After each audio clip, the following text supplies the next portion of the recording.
Yep. Last video, different day. And we're just killing the game today. I'm feeling myself. I'm feeling my... Anyway, the last video that we're doing, I think for the fourth or third time, and we decided to save it for last for our sanity. It's the one where we were talking about the Raisin in the Sun. And it is a play that we did when we were both still in Acting 1 together. It was second semester. Yes, First second semester I was in semester. Tapplers. Mm-hmm. So, our infamous Miss Stratton, who we are talking about in other videos, but for this video, I think it is best to say that she is not that great of a teacher because she likes to take things personal and is like to be a crybaby if she doesn't get her way. But she can be a pretty good director if things do go her way. For this play in particular, you had to play a boy. Yes. I played a 10-year-old boy named Travis. A black 10-year-old boy. Yeah. This entire family is black, so it's best to realize that this play is about a disenfranchised black family in Harlem who's getting their insurance check because their father just died, and they're living with their mother. The matriarch is Mama. I played Mama. And then there was Walter and his wife, Ruth. Yes, because Yes. Beneatha's his sister. Yes. There was Walter and his wife, Ruth, and then Beneatha, who are the children of Mama. And then Travis is the child of Walter and Ruth. And then, we have love interest for Beneatha, but blah, blah, blah, blah. For this play, she had to bind her boobs, because I know you can't see it on camera, but if you look at it at the side, give a profile, there's quite a bit. Hunty. It's a lot, so she had to bind them. And we were sitting in the dressing room, we were getting ready, I have on my flower dress and like a old grandma's like sweater on, and I'm like... And I've binded myself, and I've got on my... It was a button down. It was a really big button down, but I still had to bind myself because, boobs. Yeah. And you had shorts on. Yeah. I binded myself, and then I put on the shirt, and I've got this sports cap on, and I look down to put on my shoes. Hello, phone. I look down to put on my shoes, and I'm like, oh my god, I can see my feet! And when I heard that hit my ear, I just thought, well, I see my feet all the time. I never have something obstructing my vision. So I was like, you're telling me you went, I don't know how much % of your life not being able to see your feet? No. How do you put on shoes? I'll just sit down.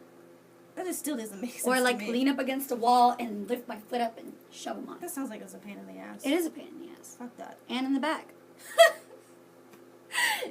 It's like, that entire incursion made it imprinted in my mind. I'm always going to remember that you finally were able to see your feet due to playing a character.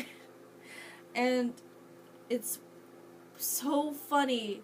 And I'm pretty sure we were the only two in that dressing room because everybody else was already dressed or they were on stage. And, we were the last people. We were training out these characters. So we went from waiting backstage and stuff like that. I'm still going over, you couldn't see your feet, but I was just like, whatever. We were getting ready for the 80s themed Spring Sing concert, and we kept dancing backstage, and of course we didn't hear our cues, so she was just like, no, you're supposed to go on, and my ass went on, and I went on, and I was just like, it was supposed to be your turn, and I went and said, she's dancing. That means you're supposed to walk in on her and be like, what are you doing? Like in that high shrill voice you had to play for Travis.